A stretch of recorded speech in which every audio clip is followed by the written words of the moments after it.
am a man on a mission. We got to take care of business. This time of the year, it's time to turn up a notch. And like I always said, man, I'm just thankful and blessed to be able to go out and play. And every time I go on the floor, I try to give it all I have. Sarah, what does the Thunder have to do to consider this a successful season? How far do they need to get Paul George to stick around? I mean, that becomes one question. I'm not sure if you can put an exact point for them to consider it successful, because I think they're still, as you mentioned, the hot and cold, but they're starting to figure things out. I love the way they're playing lately, obviously getting their 6th straight win. But with Russell, he's limited his threes. He's been a lot smarter in his selectivity of how he's taking shots. A lot more of it's in the flow of the offense. It's catch and shoot. It's not so much, someone goes under a screen, allows him to take a shot in the early part of the shot clock, and I think that's changed what they've done offensively. Carmelo Anthony is doing a great job of playing a whole lot more catch and shoot. There's not as much isolation basketball with him. Paul George, I think, is figuring out his role. I'd love to see more of him and Russ playing 2-man game. Steven Adams is an absolute stud.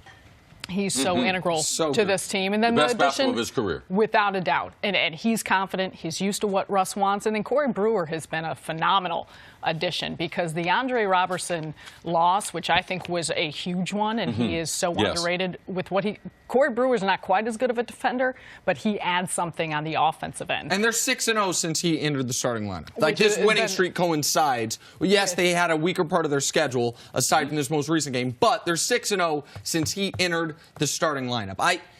When we talk about, like, this team being successful, I do think it's important for us to remember what people were saying about them before this year.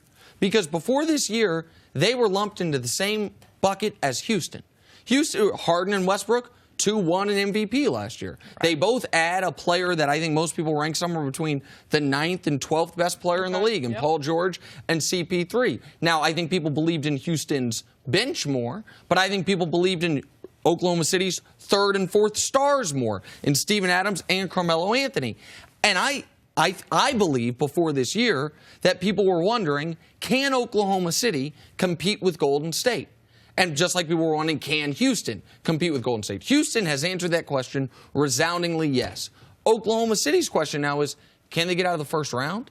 Can they compete at all in the second round in order to give the allure of Paul George to stay? Because this will not be a successful year unless they make some deep run into the playoffs, which I don't think is possible for this team if Paul George leaves after this year. Because if he leaves after this year, this is the worst position Oklahoma City will have been in since they got Harden, Westbrook, Durant. Because they will only have one star left, and they will have not a lot of assets to go acquire a new star, and we've never seen a big-time free agent say, Oklahoma City, that's where I want to go spend my basketball prime. No, I think this is going to be a season that's going to be lost. I don't think that Paul George is going to re-sign with OKC. So to me, it has little to do with the playoffs. It's everything leading up to that, because you had a whole season to convince him.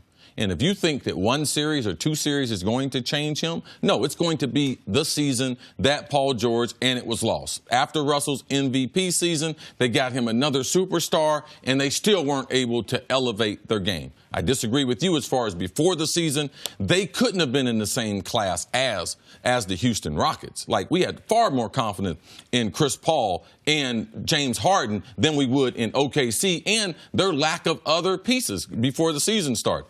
Now, that might have been your opinion. That was not. I didn't see that as the basketball world. That was their opinion. We were talking about OKC. Man, could they make it tougher as for someone to go on a run in the playoffs? Yes, they would be a better team with Paul George and Russell. But as far as the NBA championship, I don't think there were a lot of people that had dreams and aspirations of them hoisting the trophy. I think they get out of the first round, but now they're going to have to play a Houston team that right now, I think has, as you had mentioned, all the confidence in the world. I think that is an even tougher matchup for Oklahoma City than Golden State might be.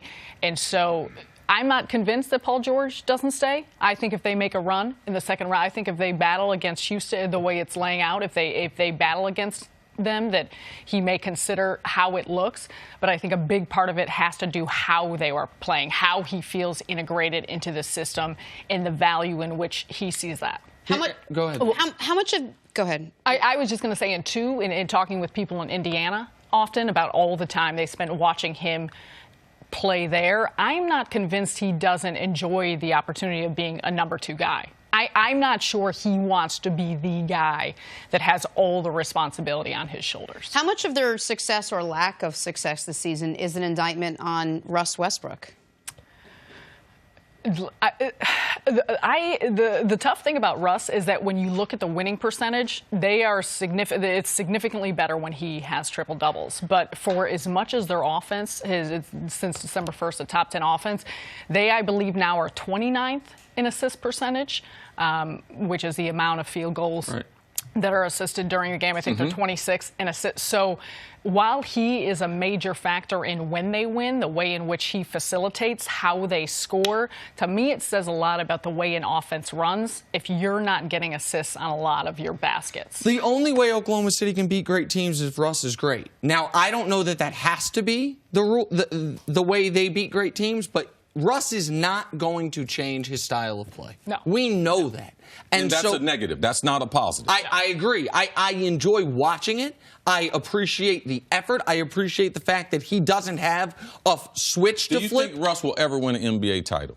I think that's a better question. As the best player on a team? I don't. What difference does it Well, have? it makes a huge. Hold on. I mean, yes. Could he win an NBA title as the second best guy on a team? If Russ is your second best player, can you win a title? Absolutely. They could have won the title 2 years ago. How is OKC going to ever get someone better than Russ? No, okay, well that's difficult to see happening. I understand that. But if you're asking me to project the future, I don't know that Russ will be there forever. I don't know what will happen. But can you win a title with Russ as your best player? If that's the question, right now I don't think you can.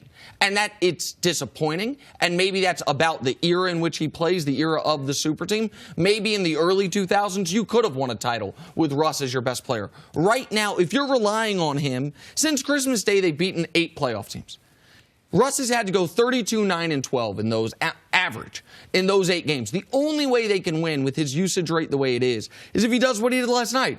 37, 13, 14. Go do that. Like, that's the only way you can win those games. Do you think guys like playing with him? Oh, God. I think it depends on who you are. I think role players like playing with him. I don't know that stars. Would you like playing with him? I love how he plays in his motor. Like, to me, I would love a teammate that does not stop. And you talk to any player who has ever played with him, and they said the way in which he plays in a game, that's how he plays in practice. That's how he shows up every day. So in that sense, yes, I would love that. His selectivity and his decision-making in crunch time and in fourth quarters, that has got to be tough when you are a high-level player, a high-caliber player, because that's when it matters. Yeah, I would love playing with Russ, but I don't want him to be the point guard. Yeah. I mean, I don't mind playing hard, but he don't play smart. Right. And I believe that the lack of improvement or change in his game, it's an indictment against him. Now, he couldn't help Harden. Harden had to get paid. He had to leave. Right. But he could have helped the Kevin Durant situation. Do you feel like he's grown since Durant left? Absolutely not. No, he's become more I think he's selfish. been empowered. That's it. Right? Like I don't know what it is. To me, he's become more selfish. All right, he's worked more on his game, how to get in his own game off, compared to, as you said, with the assists. He is the point guard. All right. Now, when the team is not doing well, he's not playing well. So the responsibility lies on Russ to improve his game, to help his teammates get better, and I haven't seen that. And we saw it. The reason I bring up the Houston comparison is I was very bullish on Houston before the year, and I was not as bullish on OKC. But you can see there's a lot of similarities between what each of those teams were last year, the caliber of superstar they have, the caliber of player they added, and what we saw James Harden do, which was adjust his game to get the absolute best out of Chris Paul. We simply didn't see Russ do it. Like, Russ does take a fewer shots per game, but that's barely, and that's the one difference aside from the fact that he's shooting a lower percentage from the field. There's a big difference, though. Even though he's taken a few less shots, he's not nearly the same shooter. Oh, of course. I mean, why would he shoot that much? He's not the same shooter as Harden. So trying to compare them and say, oh, he takes a few less shots, but they're bad shots. Sarah, thanks so much for hanging out with us. Thank you, guys. Love having you here. Coming up. Thanks for watching. Subscribe here to get the latest from the show. Also, be sure to check out more of the best clips from First Things First, or go watch a few segments from our other shows on FS1.